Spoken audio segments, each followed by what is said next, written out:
another edition of Ask the Expert. This month, our experts from Momentum Global Investment will review June's returns and reflect on a month that overall rewarded risk-seeking behavior, with equity and credit markets outperforming sovereign bonds. As June turned into July, however, the month's final results marked significant intra-month volatility and significant swings in sentiment. We hope you enjoy the market overview, and we welcome your feedback and questions. Have a good month. Glyn, following on from a difficult May, how are markets faring in June? Well, it was an interesting month. In the first few days of June, the pattern of May continued. The uncertainties, the fears over potential disorderly Greek exit from the Eurozone, they continued into the first few days of June, and markets were down a few percent within literally a few days. But intriguingly, sentiment began to improve a little bit as the month wore on, and surprisingly, by the end of the month, we actually had a good result. The MSCI World Index was up by about 5% at the end of the month, virtually all of which took place on the last day of the month. There are a number of distinct but related events which probably led to that turn in sentiment. The first one being the Spanish banks. Yep. What was the outcome of those discussions? Well, Spain, as everybody expected, formally applied to the Eurozone for a bailout to support the Spanish banks. They were looking for 100 billion euros, a bigger number than most market participants thought, and the fact they went to the other Eurozone members and sought that amount was initially seen as a positive step by the markets, and the markets began to rally. But then the poorly defined terms of the bailout package led to a lot of concern among investors, the principal ones being that the money was going to be lent directly to the Spanish government rather than directly to the banks. So it added to Spanish public debt, which is a real fear of markets. It would take Spanish debt to something like 90% of GDP. And then there was a real concern that existing bondholders would be subordinated to this new lending. And that's what really triggered a concern in markets and pushed Spanish bond yields through the 7% level. And 7%, as we've said before, is a critical level in the Eurozone, because it's the level at which people rather feel that it's impossible to sustain sort of borrowing on a long-term basis. So that became a real issue in markets. However, the other principal concern, which was the Greek election on June the 17th, the second election, of course, in the space of a few weeks, that other principal concern was that the opinion polls were suggesting that the left-wing Socialist Party would actually reject the bailout terms that had already been agreed, and the end result would be a disorderly exit of Greece from the Eurozone, and therefore a disorderly default. But as we got closer to that day, opinion polls began to shift. It was evident that the vast majority of Greeks didn't want to pull out of the euro, and then finally on the day, the Socialists didn't win a majority. It was actually the centre-right party, the New Democracy Party, that won a majority, was able to form a government, and therefore the risk of an exit of Greece from the euro and a disorderly default was certainly removed, at least in the short term, for the time being. And those factors definitely improved sentiment in the markets. The markets began to tick up a little bit, despite this big uncertainty about Spain. And of course, underpinning all of this, remember markets had fallen between 10 and 20% in the previous 2 or 3 months. There were some pretty good valuations in equity markets. While we're on the subject of valuations, Glyn, there are pockets of opportunity still around in the markets. What's been most interesting in June?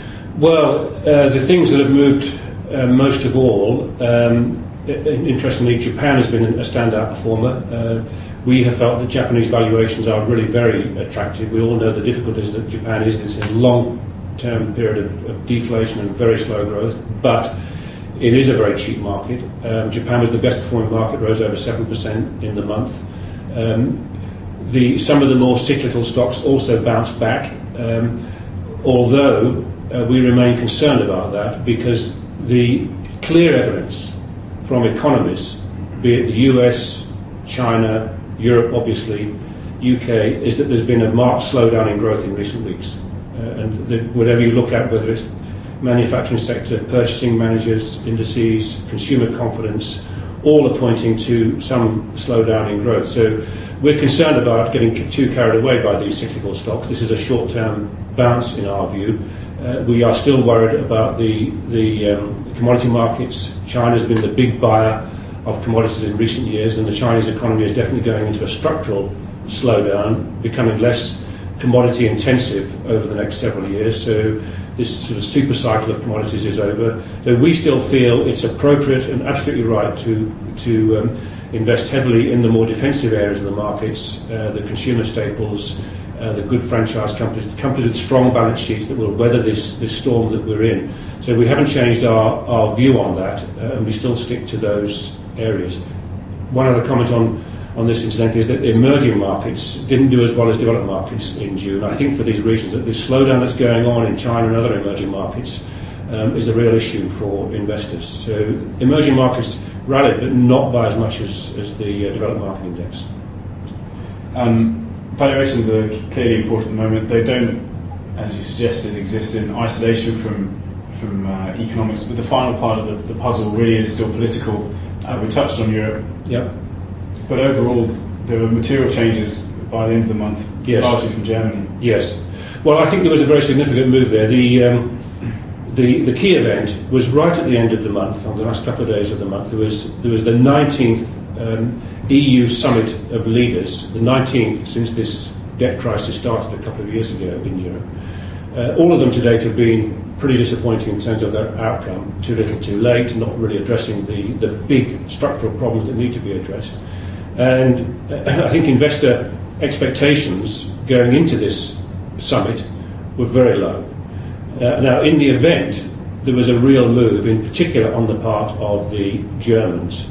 And the things that were critical were, first of all, there was German support for a modest growth package, which would add about 1% to GDP over time.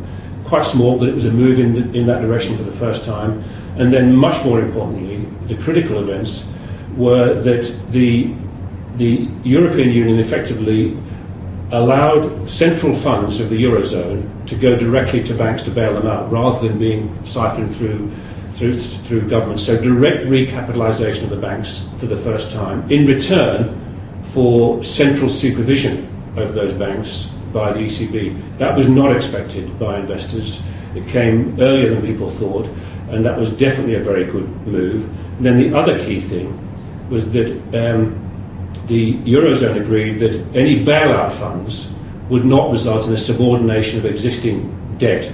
So clearly good news for Spain, potentially good news for other countries that have been bailed out too. So these were big moves in the right direction, and we shouldn't underestimate that.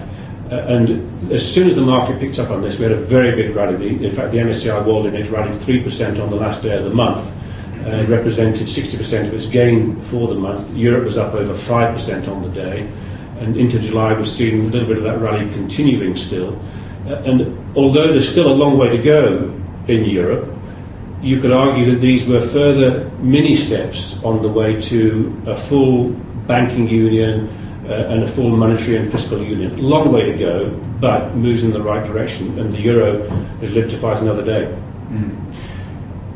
Commodities have been soft recently on the basis of growth worries in the developed world and the developing world. How did we fare in that market in June? Well, commodities were a mixed bag. Industrial commodities did rally, but only a little bit. And I think there was still this overhang of concern that the global economy has clearly slowed down. We're now looking for 2.5% growth over the course of the next 12 months or so, and that sort of pattern of low growth is going to continue for a long time. A clear reduction in demand from China, and then we saw the oil price continuing to fall. In the course of June, the oil price fell by 10 or 11%, and it's now down by the end of the month, it's down by about 30% from peak levels. A combination of Saudi Arabia pumping at pretty much record levels, over 10 million barrels a day, and a weakening off in demand. So far this month there has been a bounce back in the oil price, but it's still well down from the highs of earlier this year. And remember, that reduction in price is equivalent to a tax cut for consumers. It's coming through at the pumps quickly and does represent a boost to consumer sentiment and potentially to consumer spending. So that is unequivocally good news, this sort of reduction in the oil price and fall in commodity prices. So positive shocks towards the end of the month out of Europe, better news for the consumer, lower inflationary pressures perhaps. What can we expect next to happen? Well, we're not out of the woods. We've got sort of competing pulls in the markets. Yes, there's been some good news in the Eurozone, but there is a very long way to go. We're going to get lots of bumps on the way. We are by no means near a full fiscal or banking union. There's a lot of work to be done.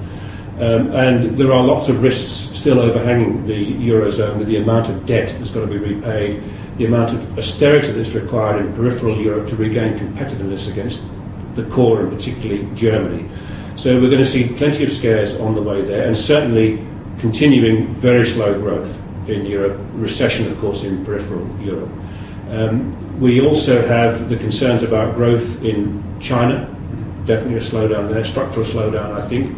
The US has been doing okay, but the US of course has got its own fiscal consolidation to come once the election's out of the way in November, so we will see some cuts in fiscal spending, some slowdown in the economy there. So you've got those sort of negative factors, but as I mentioned earlier, the euro has survived so far. There hasn't been any disorderly default. There have been some positive steps taken. Valuations remain good in equity markets, in some cases compelling, providing lots of support, and we've had this better news on inflation. So I think we'll continue to get these sort of competing forces pulling one way or the other. We'll continue to get volatility, and what we will do in our portfolios is exactly what we have been doing, using these periods of weakness such as we saw in May to add to our equity positions, because we still believe that's where we're going to get the best returns over the medium term. Lower growth rates, arguably, lowering inflation, what does that speak to in terms of monetary policy in the developed world? Well, I think the other important factor we've not touched upon is the moves by central banks, the indications from central banks, the big ones being the Federal Reserve, the Bank of England and the ECB, that they will make moves to ease monetary policy further, given this slowdown in activity, given the problems we know about debt and sluggish growth. So I've no doubt that we will get further shifts, easing of monetary policy. The Fed has already extended Operation Twist, buying of long-term securities against short-term ones.